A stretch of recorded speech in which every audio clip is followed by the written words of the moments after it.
កំពុងតែអត់ដឹងថាតើគួររៀនភាសាអង់គ្លេសពីណាមកណាសម្រាប់ការធៀបប្រឡងបាក់ឌុបនៅថ្ងៃខាងមុខនេះត្រូវអត់វីដេអូនេះគឺសម្រាប់បងប្អូនទាំងអស់គ្នាហើយបងប្អូនទាំងអស់គ្នាមួយចំនួនប្រកាសជាបានដឹងហើយថាខ្ញុំក៏ធ្លាប់ជាអតីតសិស្សនិស្សិតផងដែរចឹងអ្វីដែលខ្ញុំនឹងនិយាយនៅក្នុងវីដេអូនេះគឺជាបទពិសោធន៍ដែលខ្ញុំធ្លាប់រៀនខ្លួនឯងផ្ទាល់តែម្ដងហើយមួយវិញទៀតបច្ចុប្បន្ននេះខ្ញុំក៏មានបើកវគ្គរៀនភាសាអង់គ្លេសទាក់ទងទៅនឹងការត្រៀមបំពន់ភាសាអង់គ្លេសសម្រាប់ការប្រឡងបាក់ឌុបនៅថ្ងៃខាងមុខមួយវិញទៀតខ្ញុំក៏មានបើកវគ្គរៀនភាសាអង់គ្លេសបំពន់ទូទៅផងដែរប៉ុន្តែតិចទៀតចាំយើងនឹងទៅដឹងព័ត៌មានលម្អិតពីវាក៏ប៉ុន្តែពេលដែលខ្ញុំកំពុងតែរៀនថ្នាក់ទី12នេះសមត្ថភាពនៅក្នុងការរៀនភាសាអង់គ្លេសរបស់ខ្ញុំគិតថាអត់សូវខុសគ្នាពីបងប្អូនបច្ចុប្បន្នទេអត់សូវបកកែអង់គ្លេសដូចគ្នាការកំពុងរៀននៅវិទ្យាល័យប៉ុន្តែបច្ចុប្បន្នដោយសារតែខ្ញុំរៀនខាងបញ្ញត្តិបត្រអក្សរសាស្ត្រអង់គ្លេសស្រាប់អញ្ចឹងអាចថាសមត្ថភាពរបស់យើងវារឿងខុសប្លែកគ្នាច្រើនប៉ុន្តែបើកាលពីដើមឡើយនៅពេលដែលខ្ញុំរៀនថ្នាក់ទី12អត់សូវខុសគ្នាពីបងប្អូនប្រមាណនេះគឺឈប់រៀនភាសាអង់គ្លេសដូចគ្នាដើម្បីផ្ដោតទៅលើការប្រឡងបាក់ឌុបនឹងឯងអញ្ចឹងបើនិយាយការពេលភាសាអង់គ្លេសរបស់ខ្ញុំការនៅរៀនវិទ្យាល័យហ្នឹងគឺសឹងតែថាឲ្យខ្លួនឯង3លើ10ឬក៏5លើ10អីចឹងណានិយាយទៅគឺនៅក្នុងកម្រិតមួយដែលថ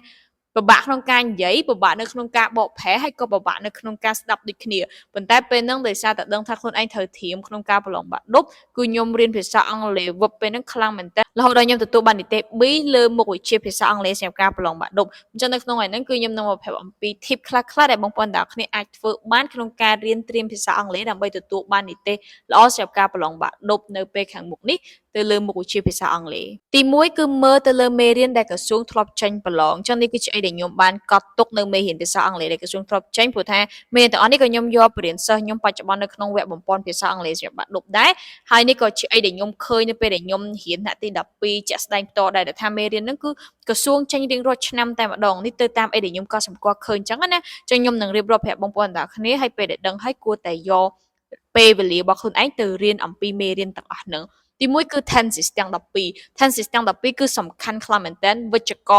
រការភាសាអង់គ្លេសទាំង12ដែលបងប្អូនទាំងអស់គ្នាគឺថាត្រូវតែរៀនពីវាឲ្យច្បាស់តែម្ដងព្រោះមិនថាតែបងប្អូនទាំងអស់គ្នាប្រឡងភាសាអង់គ្លេសសម្រាប់បាក់ឌុបនេះទេប៉ុន្តែពេលដែលបងប្អូនទាំងអស់គ្នាត្រូវការសម្រាប់ scholarship អីផ្សេងៗក៏វាតែងតែមានដែរជាពិសេសគឺការប្រើប្រាស់ប្រចាំថ្ងៃ tenses ទាំង12ហ្នឹងគឺសំខាន់ខ្លាំងមែនទែន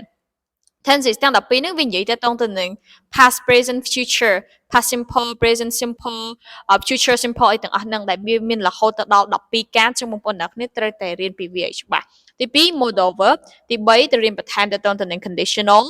ទី4 question take ទី5 passive voice ទី6 essay ហើយទី7ត្រូវប្រឹងបន្ថែមទៅលើ vocabulary គឺពាក្យភាសាអង់គ្លេសនឹងតែម្ដងអញ្ចឹងមេរៀនទាំង7នេះណាចំណុចទាំង7នេះបងប្អូនទាំងគ្នាគួរតែចំណាយពេលរៀនទៅលើទាំងអស់នឹងឲ្យបានច្បាស់ហើយខ្ញុំគិតថាវាចំណាយពេលអត់យូរទេនៅក្នុងការរៀនតាក់ទងទៅនឹងចំណុចដែលខ្ញុំបាននិយាយទាំងអស់នេះបើបងប្អូនទាំងគ្នាដាក់ពេលវេលានៅក្នុងការរៀនសូត្រពីវាតែម្ដងអញ្ចឹងគួរតែបែងចែកការអភិឲ្យបានត្រឹមត្រូវហើយដាក់ពេលវេលាឲ្យខ្លួនឯងមកថាតាម7ចំណុចហ្នឹងណាមួយថ្ងៃគួររៀនប្រហែលម៉ោងទៅលើភាសាអង់គ្លេសនឹងដូចគ្នាព្រោះតែបងប្អូនទាំងគ្នាអត់ដែរគិតពីភាសាអង់គ្លេសផងហើយចង់បាននីតិ A ទៅលើភាសាអង់គ្លេសក៏អត់កើតដែរបងប្អូនទាំងគ្នាប្រឹងរៀនរូបប្រឹងរៀនគីមីប្រឹងរៀនគណិតដោយសារយើងចង់បាននីតិ A ទៅលើមុខវិជ្ជាមួយនឹងត្រូវអត់ប៉ុន្តែកុំភ្លេចបើអត់ផ្ដោតទៅលើអង់គ្លេសទេក៏បងប្អូនទាំងគ្នាប្រកាសជាអត់បាននីតិល្អទៅលើភាសាអង់គ្លេសដែរអញ្ចឹងតើតផ្ដោតទៅលើវាដូចគ្នាអញ្ចឹងបើចង់ផ្ដោតទៅរៀនទាំងប្រមាណចំណុចដែលខ្ញុំនិយាយមិញទៅព្រោះថានេះគឺជាអីដែលខ្ញុំក៏សម្គាល់ឃើញជាក់ស្ដែងគ្រប់វិញ្ញាសាគឺតែងតែមានអីដែលខ្ញុំនិយាយមិញហ្នឹងតែម្ដងប្រភេទ grammar អីហ្នឹងគឺមាន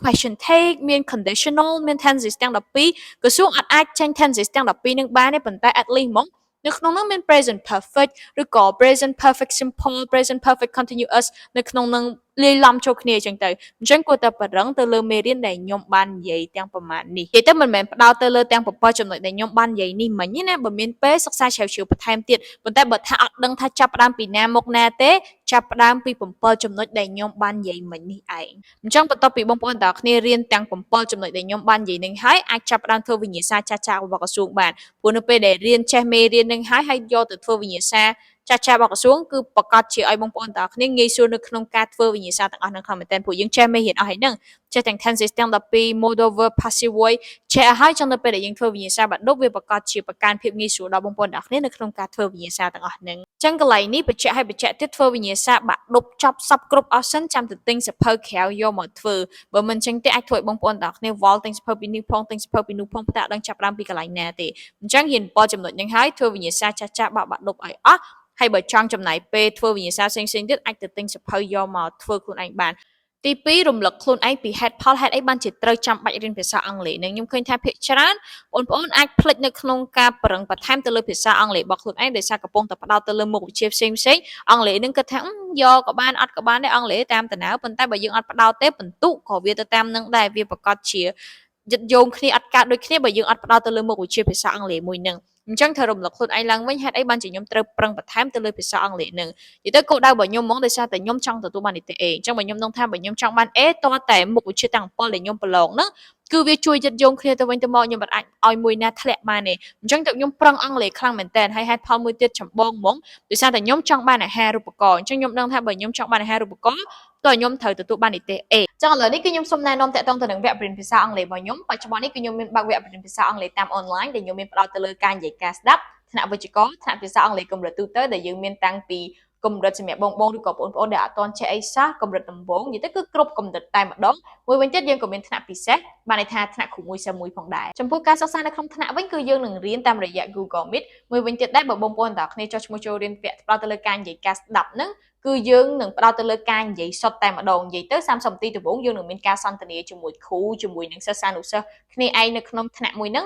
មួយវិញទៀត30នាទីក្រោយគឺបងប្អូនទាំងគ្នានឹងរៀនមេរៀនការសន្ទនាសុទ្ធតែម្ដងហើយចំពោះថ្នាក់វិជ្ជាករវិញគឺយើងនឹងរៀនពីវិជ្ជាករទាំងការទាំង12ក៏ដូចជា conjunction និយាយទៅគឺគ្រប់វិជ្ជាករទាំងអស់បន្ទាប់មកយើងក៏មានការអនុវត្តជាក់ស្ដែងដែរហើយក៏មាន homework ដូចគ្នាអញ្ចឹងបន្ទាប់ពីបងប្អូនទាំងគ្នាធ្វើ homework ហើយគឺបងប្អូនទាំងគ្នាអាចតម្លាក់នៅក្នុង group ដោយដែលបងប្អូនទាំងគ្នាបានឃើញនៅក្នុង Telegram នេះដូចគ្នានិយាយទៅទៅនឹងថ្នាក់ភាសាអង់គ្លេសកម្រិតទូទៅឧទាហរណ៍មួយដូចជាថ្នាក់មូលដ្ឋានគ្រឹះអញ្ចឹងនៅក្នុងថ្នាក់ហ្នឹងបងប្អូនទាំងគ្នារៀនទាំងវិជ្ជាកររៀនទាំងការសន្ទនាដែរប៉ុន្តែគ្រាន់ថាកម្រិតមូលដ្ឋានគ្រឹះអញ្ចឹងវាកម្រិតទាបតិចផងដែរអញ្ចឹងនៅក្នុងហ្នឹងគឺយើងមាន homework យើងមានការសន្ទនាអីទូទៅដូចថ្នាក់ធម្មតាចឹងដែរប៉ុន្តែគ្រាន់ថាយើងរៀនប្រើតាមសម័យទំនើបគឺសម័យ technology ផងដែរបើនិយាយទៅនឹងតម្លៃក្នុងការសិក្សាវិញគឺត្រឹមតែ$10ទេក្នុងមួយខែសម្រាប់50នាក់ដំបូងចំពោះតម្លៃធម្មតាគឺ$20ក្នុងមួយខែមួយវិញទៀតសម្រាប់ថ្នាក់ពិសេសដែលជាថ្នាក់មួយដែលយើងផ្ដោតទាំងទៅលើ4ផ្នែកទៅលើភាសាអង់គ្លេសហ្មងទាំង listening speaking writing ហើយនិង reading ហ្នឹងតែដើម្បីអាចឲ្យបងប្អូនទាំងគ្នាចូលរៀនថ្នាក់ពិសេសនេះបានគឺតម្រូវឲ្យបងប្អូនទាំងគ្នាត្រូវធ្វើ test សិនដើម្បីអាចឲ្យយើងរៀបចំមេរៀនទៅតាមកម្រិតភាសាអង់គ្លេសរបស់បងប្អូនទាំងគ្នាហើយចំពោះតម្លៃសម្រាប់ថ្នាក់ពិសេសមួយនេះគឺតម្លៃត្រឹមតែ$200ក្នុងមួយខែតែប៉ុណ្ណោះចឹងសម្រាប់ព័ត៌មានបន្ថែមទាក់ទងទៅនឹងការរៀនភាសាអង់គ្លេសតាមអនឡាញនេះបងប្អូនទាំងគ្នាអាចទំនាក់ទំនងតាមលេខទូរស័ព្ទមួយនេះឬក៏ Telegram ខ្ញុំដោយផ្ទាល់ក៏បានដែរពេលនេះខ្ញុំដាក់គោលដៅខ្លួនឯងថាតើតាអាហារូបករណ៍100%ទៅខ្ញុំយក70%ក៏ខ្ញុំអត់យក90%ក៏ខ្ញុំអត់យកដែរតើតែ100%ទៅខ្ញុំយកអញ្ចឹងខ្ញុំដឹងថាបើខ្ញុំចង់បានអាហារូបករណ៍100%តើតែខ្ញុំប្រឹងឲ្យខ្លាំ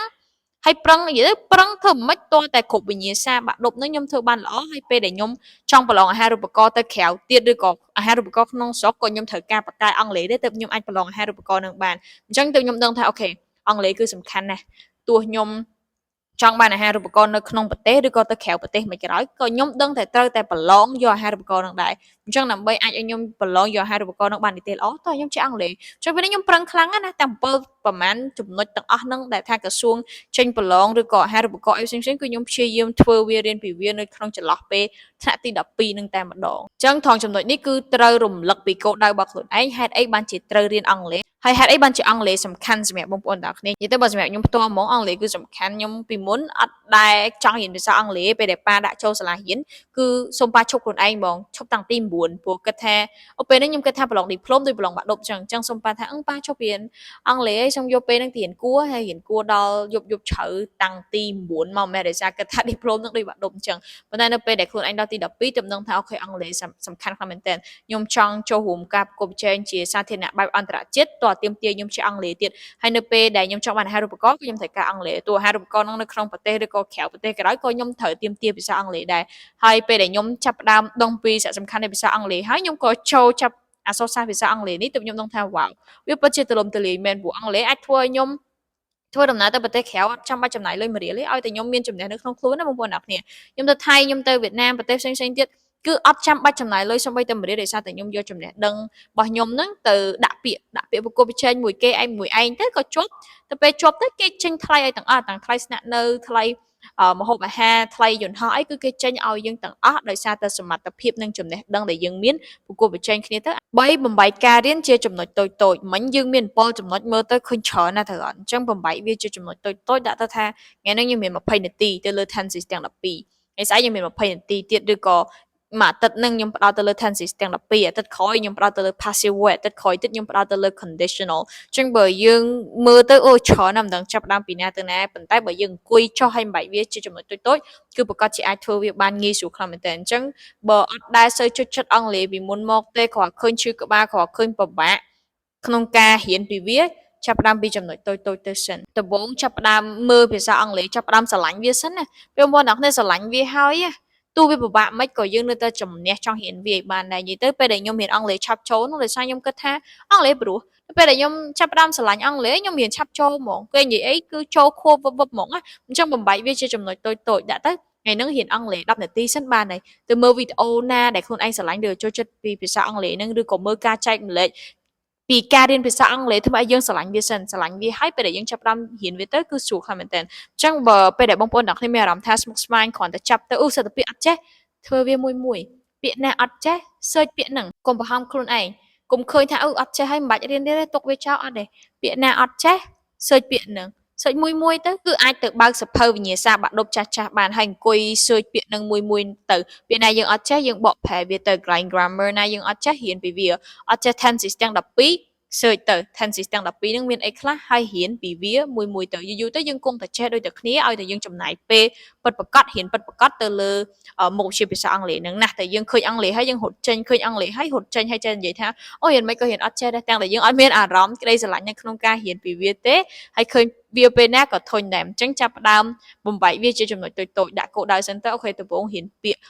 nâng không vì nhiều xa bạn đột nâng ở che ở centerต่อไปเห็นเปียให้ชอบรำแต่เห็น grammar แต่ต้องตัวหนึ่ง tenses แต่ละปีให้ไปได้กระโปรงเห็นประกอบชุบเปียได้อัดใจแต่รายการยังเห็นก็เลยขึ้นได้ไม่ปัญหาเชิญได้ขึ้นได้ซะอัดใจอังเลยได้ขึ้นเป็นหนึ่งจังอัดใจมวยคือสดมวยฮะหรือ technology คือโลกคำเหมือนแต่อัดสดเวียนในขนม Google Translate กับบ้านเอา chat GPT ช่วยประโยชน์กับบ้านคือไงสวยเอาปนแต่อักเนี่ยขนมการเรียนคลางสำคัญเอาแต่ปนใบเวียเชื่อจำนวนโตๆให้จับดำเทอร์เวียเตอร์ ទី4គឺតាមដានដំណើរការនៃការរៀនភាសាអង់គ្លេសរបស់បងប្អូនខ្លួនឯងតែម្ដងនិយាយទៅនៅពេលដែលយើងរៀនណារៀនពាក្យនឹងហើយកុំភ្លេចមើលខ្លួនឯងថាតើនៅតែចាំអត់ថាពាក្យនឹងបកប្រែថាម៉េចអញ្ចឹងពេលដែលរៀនពាក្យមួយនឹងបង្កើតវាជាប្រយោគទៅហើយអានវាសារចុះសារឡើងធ្វើវាឲ្យអាទិត្យក្រោយសាកមកធ្វើវាទៀតនៅតែចាំពាក្យនឹងថាពាក្យនឹងមានអត្ថន័យថាម៉េចអត់នៅតែចាំថាអូខេអានេះទម្រង់ present simple អូខេអានេះទម្រង់ future perfect continuous អីចឹងទៅតើនៅតែចាំទម្រង់នឹងអត់ហើយនៅពេលដែលយើងហ៊ានចាប់មើលវិញ្ញាសាគួរតែលើកទឹកចិត្តខ្លួនឯងហើយសរសើរខ្លួនឯងវ៉ាវខ្ញុំពិតជាអាចធ្វើបានមែនឲ្យតែខ្ញុំដាក់ថា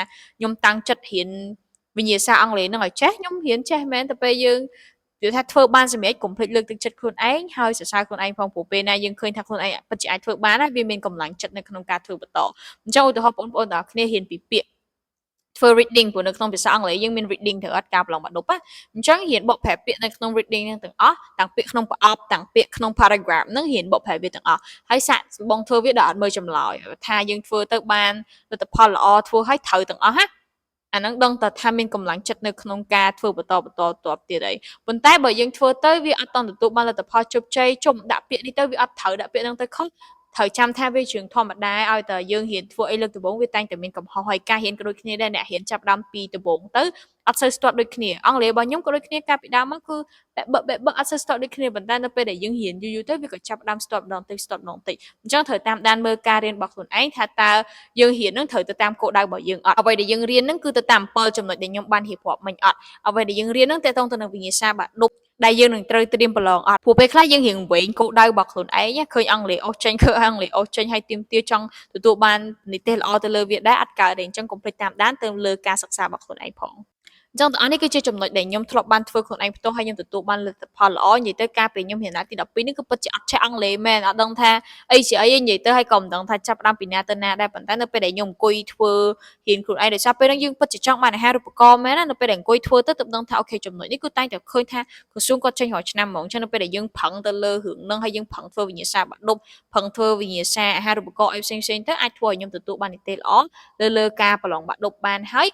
ពេលដែលយើងត្រៀមខ្លួនប្រឡងអាហារូបករណ៍ទៅណាទៅណីទៀតក៏យើងត្រៀមខ្លួនរួចជាស្រេចផងដែរអញ្ចឹងឲ្យតែយើងប្រឹងឲ្យអស់ពីសមត្ថភាពខ្ញុំគិតថាចន្លោះពេលប្រហែលខែនេះគឺបងប្អូនទាំងអស់គ្នាដឹងតែអាចទទួលបាននិទេសល្អទៅលើការប្រឡងភាសាអង់គ្លេសហើយប៉ុន្តែបើចង់ប្រឹងបន្ថែមទៀតក៏អាចចូលរៀនមួយខ្ញុំបានដែរវីដេអូនេះគឺមានតែប៉ុណ្្នឹងឯងសូមអរគុណសម្រាប់ការទស្សនាហើយជួបគ្នានៅវីដេអូក្រោយទៀតបាយបាយចឹងឥឡូវនេះគឺខ្ញុំសូមណែនាំតាក់ទងទៅនឹងវគ្គរៀនភាសាអង់គ្លេសរបស់ខ្ញុំបច្ចុប្បន្ននេះគឺខ្ញុំមានបើកវគ្គរៀនភាសាអង់គ្លេសតាមអនឡាញដែលខ្ញុំមានផ្ដោតទៅលើការនិយាយការស្ដាប់ ថ្នាក់វិជ្ជាករថ្នាក់ភាសាអង់គ្លេសកម្រិតទូទៅដែលយើងមានតាំងពីកម្រិតសម្រាប់បងឬក៏បងប្អូនដែលអត់ទាន់ចេះអីសោះកម្រិតដំបូងនិយាយទៅគឺគ្រប់កម្រិតតែម្ដងមួយវិញទៀតយើងក៏មានថ្នាក់ពិសេសបានន័យថាថ្នាក់គ្រូមួយសិស្សមួយផងដែរចំពោះការសិក្សានៅក្នុងថ្នាក់វិញគឺយើងនឹងរៀនតាមរយៈ Google Meet មួយវិញទៀតដែរបើបងប្អូនទាំងអស់គ្នាចុះឈ្មោះចូលរៀនពាក់ផ្ដោតទៅលើការនិយាយការស្ដាប់ហ្នឹងគឺយើងនឹងផ្ដោតទៅលើការនិយាយសុទ្ធតែម្ដងនិយាយទៅ30នាទីដំបូងយើងនឹងមានការសន្ទនាជាមួយគ្រូជាមួយនឹងសិស្សានុសិស្សគ្នាឯងនៅក្នុងថ្នាក់មួយហ្នឹងមួយវិញទៀត30នាទីក្រោយគឺបងប្អូនទាំងអស់គ្នានឹងរៀនមេរៀនការសន្ទនាសុទ្ធតែម្ដងហើយចំពោះថ្នាក់វិជ្ជាករវិញគឺយើងនឹងរៀនពីវិជ្ជាករទាំងការទាំង12ក៏ដូចជា conjunction និយាយទៅគឺគ្រប់វិជ្ជាករទាំងអស់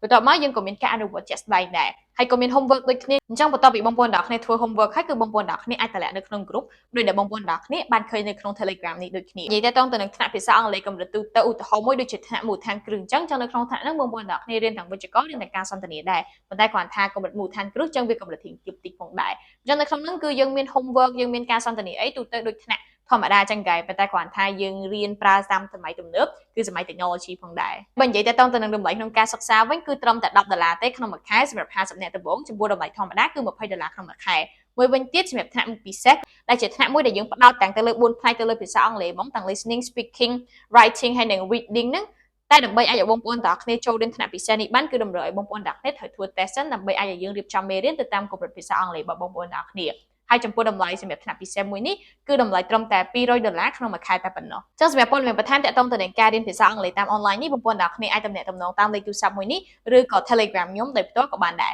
ចឹងវីដេអូនេះគឺមានតែប៉ុណ្្នឹងឯងសូមអរគុណសម្រាប់ការទស្សនាហើយសង្ឃឹមថានឹងបានជួបបងប្អូនទាំងអស់គ្នាឆាប់ៗនៅក្នុងថ្នាក់រៀនរបស់ខ្ញុំបាយបាយ